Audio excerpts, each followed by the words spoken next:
RKB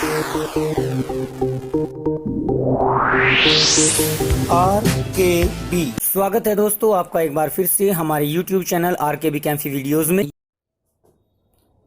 दोस्तों हमारा ये चैनल YouTube RKB कैंफी वीडियो चैनल जो है ये कक्षा 9 से कक्षा 12 तक के विद्यार्थियों के लिए हमने स्पेशली बनाया है। इसमें अभी तक हम कक्षा 12 तक की अधिकतर वीडियो प्रस्तुत कर रहे हैं। तो आज हम आपके लिए जो वीडियो लेकर आए हैं वो कक्षा 9 के लिए है, भौतिक विज्ञान विषय से। हमने केमिस्ट्री की भी कक्षा 9 की कुछ वीडियो प्रस्तुत की हैं। तो अब अगला जो चैप्टर हम आपके लिए भौतिक विज्ञान का लेकर आए हैं वो है गति या मोशन, जो कि एनसीईआरटी बुक में आपका 8वां चैप्टर है। इस चैप्टर में ज्यादातर बातें जो संकल्पनाएं हैं, जो कॉन्सेप्ट्स हैं आपके, वो थ्योरेटिकल अधिक हैं, कुछ समझाने के भी हैं। तो ज्यादातर बातों को हम आपको लेकर चलते हैं समझाने के नजरिए से। इसमें जो सबसे पहले बात आती है वो गति की अवस्था की आती है। जो पाठ का नाम आपका गति लिया हुआ है वो होता क्या है। सबसे पहले हम गति के बारे में ही एक्सप्लेनेशन आपके सामने करेंगे। तो इस चैप्टर को शुरू करने से पहले हम आपको बता दें कि हमारी वीडियो अगर आपको पसंद आ रही हो तो आप अपने दोस्तों को जरूर शेयर करें, वीडियो को लाइक करना न भूलें। तो हम अब लेकर चलते हैं गति। इसके लिए हम पहले एक शब्द और लिख लें, विराम अवस्था। विराम अवस्था जिसको इकट्ठा लिख सकते हैं, विराम अवस्था यानी जो फिक्स्ड पोजीशन है। गति की अवस्था जो कि मोशन में है, तो ये गति अवस्था। दो प्रकार की अवस्थाएं हम किन्हीं भी वस्तुओं की ले सकते हैं। अब इनकी व्याख्या किस प्रकार से हम कर सकते हैं।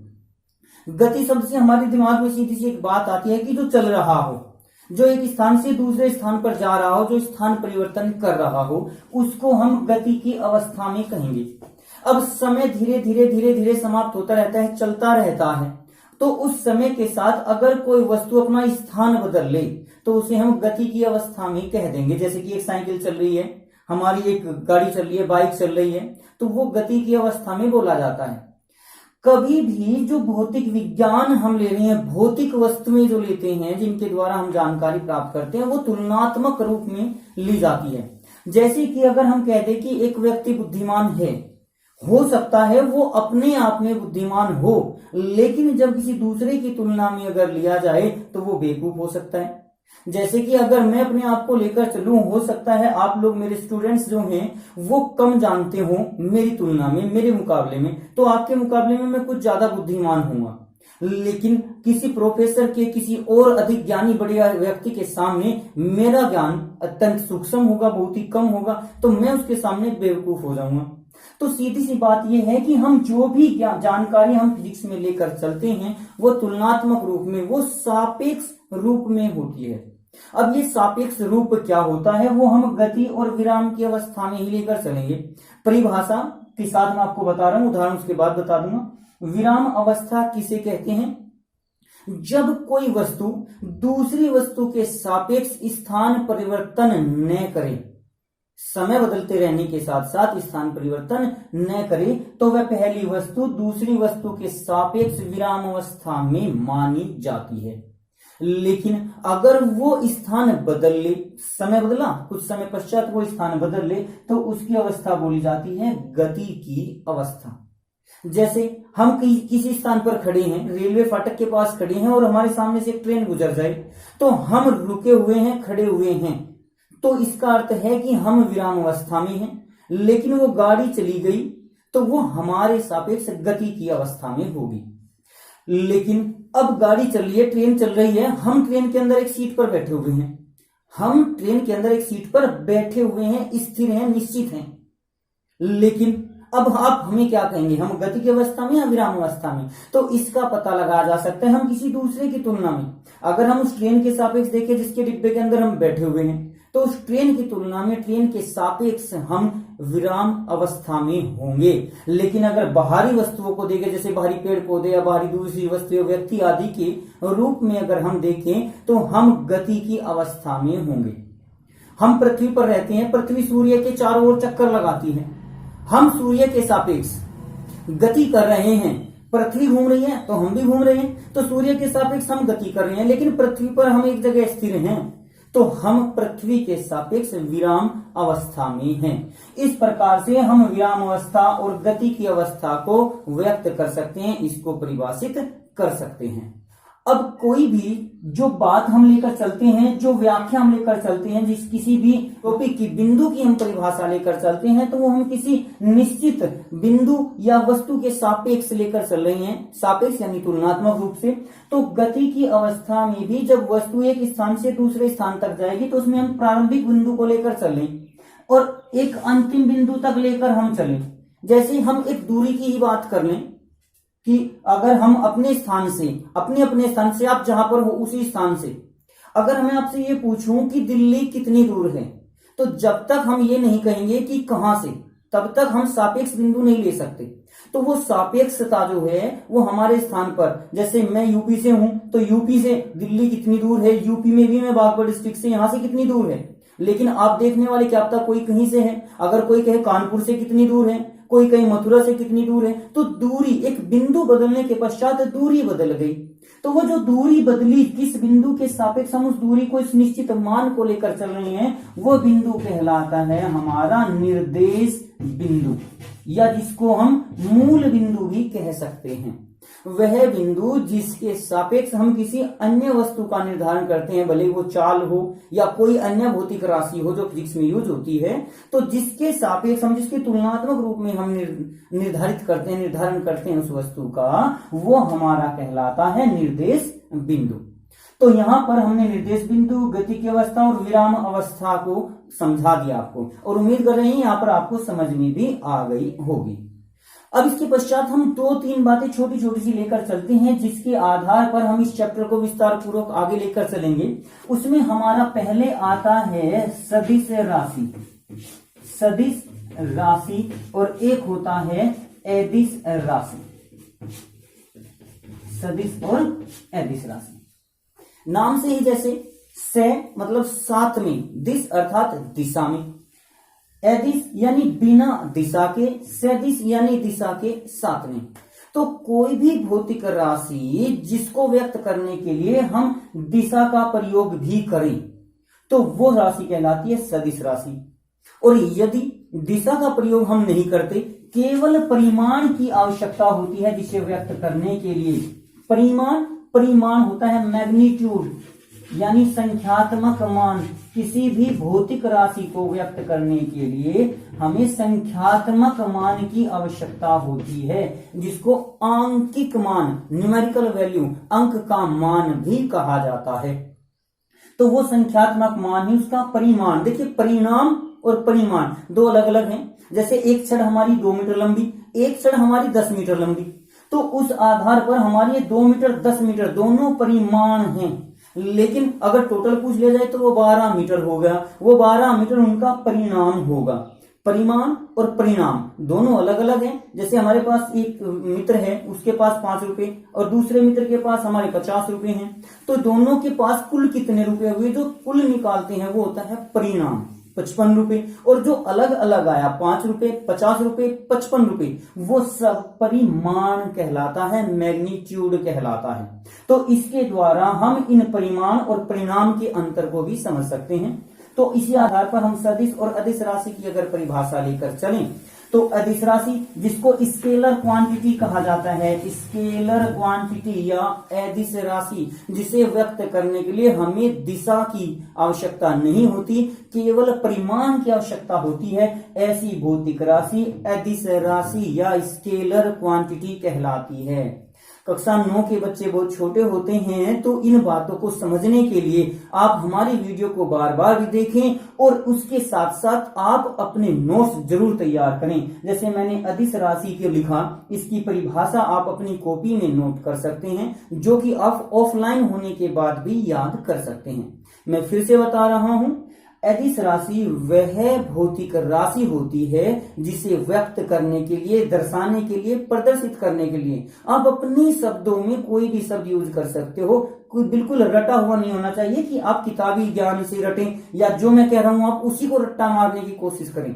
रटकर कोई भी चीज आपके याद नहीं होगी, आपको उसको समझना होगा। तो अदिश राशि वह भौतिक राशि जिसे प्रदर्शित करने के लिए हमें केवल परिमाण की आवश्यकता होती है, दिशा की आवश्यकता नहीं होती, अदिश राशि कहलाती है।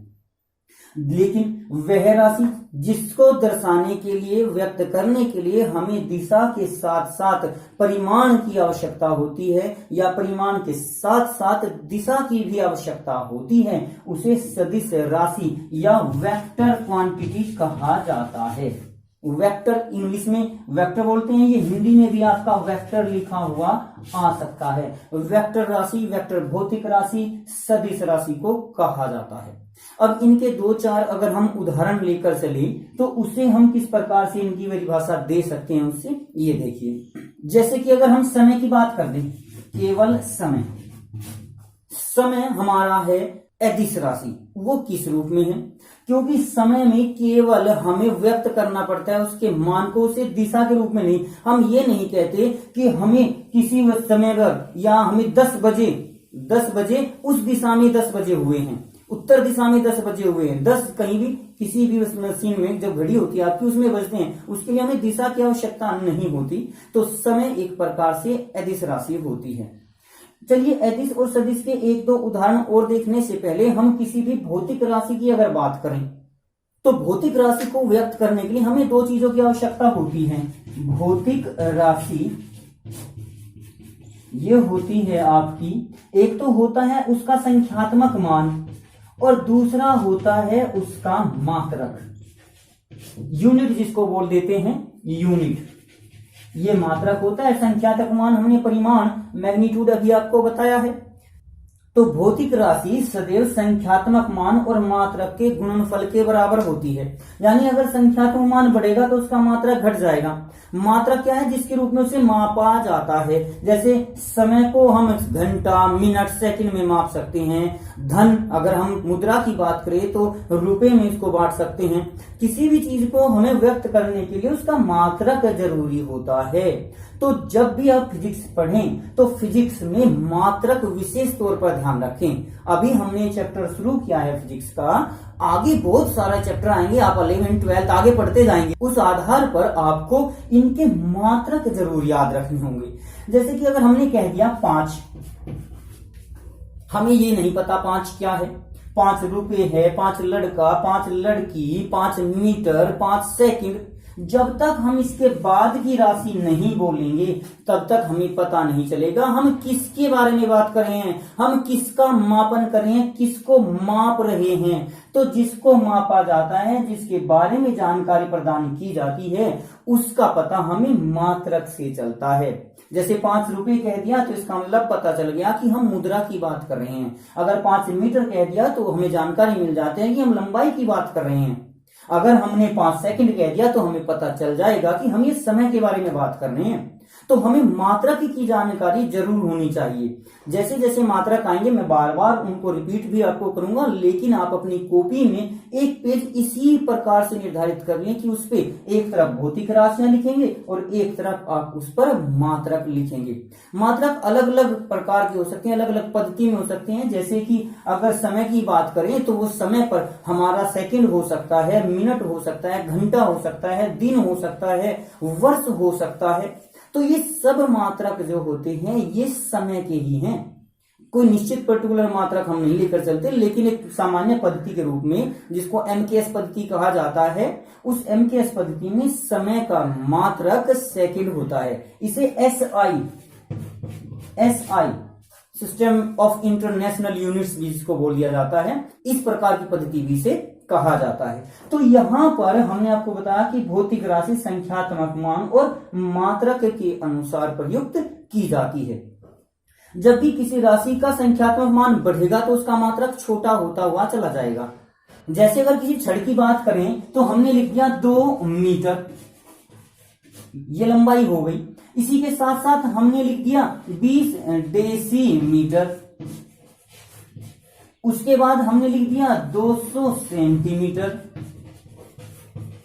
और इसके पश्चात हमने लिख दिया 2000 मिलीमीटर। ये इस प्रकार से हमने इन राशियों को लिख दिया। देखिए इनमें ये एक तरफ हमने संख्यात्मक मान लिखे हैं और एक तरफ हमने ये मात्रक लिखे हुए हैं। अब इन सब में आप देख सकते हो कि जैसे जैसे संख्यात्मक मान बढ़ रहा है उसी प्रकार से हमारा मात्रक भी घट रहा है। तो अगर मात्रक घटेगा, आपको अगर केवल कहा जाए, पूछा जाए कि मीटर छोटा होता है या मिलीमीटर, तो जाहिर सी बात है आप साफ के साथ बता देंगे कि मिलीमीटर। मीटर बड़ा होता है या सेंटीमीटर। आपने स्केल में देखा होगा पैमाने में कि सेंटीमीटर बहुत छोटे छोटे मापदंड होते हैं, बहुत छोटी छोटी इकाइयां सी होती हैं। उसके साथ साथ उनका भी छोटा भाग मिलीमीटर होता है। 1 सेंटीमीटर के अंदर हमारे 10 मिलीमीटर होते हैं। तो इसी प्रकार से मीटर बड़ा होता है सेंटीमीटर से, लेकिन 200 बड़ा होता है 2 से। तो जब हमारा मात्रक छोटा होगा तो आंकिक मान बड़ा होगा, अगर मात्रक हमारा बड़ा होगा तो आंकिक मान छोटा होगा। इस प्रकार से हम इन राशियों को ले सकते हैं, भौतिक राशि के रूप में इनकी व्याख्या की जा सकती है। तो संख्यात्मक मान, परिमाण, अदिश राशि, सदिश राशि आदि हमारी यहाँ पर हो गई। अब सदिश राशि के 2-4 उदाहरण हम आपको अगली वीडियो में प्रस्तुत करेंगे। इससे पहले आप अपनी एक टेबल बनाइए जिसमें आप अदिश और सदिश राशियों की पहचान कर सकते हो। जैसे हम चाल को ले लें। चाल,